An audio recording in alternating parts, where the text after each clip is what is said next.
శ్రీలీల ఖాతాలో ఒక్క హిట్టు పడేలోపు ఒకటో రెండో ఫ్లాపులు పలకరించాల్సిందే. లాస్ట్ ఇయర్ గుంటూరు కారంతో హిట్ కొట్టి ఆదికేశవ ఎక్స్ట్రాడినరీ మ్యాన్ తో ఫ్లాపులు బాటపెట్టిన శ్రీలీల ఈ ఏడాది ఇంకా హిట్ ఖాతా తెరవనే లేదు. అక్టోబర్ చివర్లో ఫ్లాపులకు చెక్ పెట్టనుందా? కెరియర్ స్టార్టింగ్ నుండి బ్యాక్ టు బ్యాక్ హిట్స్ చూసిన దాఖలాలు లేవు శ్రీలీలకే. ఒక్క హిట్ పడింది అనుకునే లోపు కనీసం 2 ఫ్లాప్లైనా ఆమెకు హాయ్ చెప్పాల్సిందే. ధమాకా తర్వాత స్కంద రూపంలో డిజాస్టర్ వస్తే, భగవంత్ కేసరి తర్వాత ఆదికేశవ ఎక్స్ట్రాడినరీ మ్యాన్ చిత్రాలు డిజాస్టర్ అయ్యాయి. గుంటూరు కారంతో మళ్ళీ హిట్ ట్రాక్ ఎక్కింది అనుకునే లోపు రాబిన్ హుడ్ జూనియర్ చిత్రాలు జలకిచ్చాయి. ఈ ఏడాది ఇంకా మేడం సక్సెస్ అకౌంట్ తెరవనే లేదు. ఒక్క రెమ్యూనరేషన్ తోనే ఇటు హీరోయిన్ అటు స్పెషల్ సాంగ్స్ కి సరిపడా పర్ఫార్మెన్స్ చేసి నిర్మాతలకు ఆదాయాన్ని మిగిల్చేస్తోంది శ్రీలీల.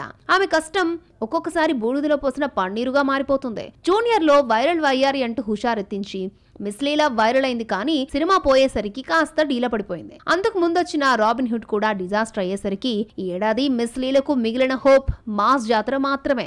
ధమాకాతో రవితేజతో మ్యాసివ్ హిట్ అందుకున్న శ్రీలీల మరొకసారి మాస్ మహారాజా ఫిల్మ్ మాస్ జాతరతో హిట్ ట్రాక్ ఎక్కాలని ట్రై చేస్తోంది. భాను భోగవరపు డైరెక్షన్ లో వస్తున్న ఈ సినిమా అక్టోబర్ 31న బాహుబలి ది ఎపిక్ తో పోటీ పడబోతోంది. ఇప్పటికే రిలీజ్ కావాల్సిన ఈ సినిమా వాయిదాల పర్వంతో ఈ నెల చివరికి రాబోతోంది. మరి ఈ సినిమాతో శ్రీలీల ఫ్లాప్లకు బ్రేక్ లేసుకుని హిట్టును తన ఖాతాలో వేసుకుంటుందో లేక కంటిన్యూ చేస్తుందో, మరొకసారి మాస్ మహారాజా డాన్సింగ్ క్వీన్ పేరు ఆకట్టుకుంటుందో లేదో అనేది లెట్స్ వెయిట్.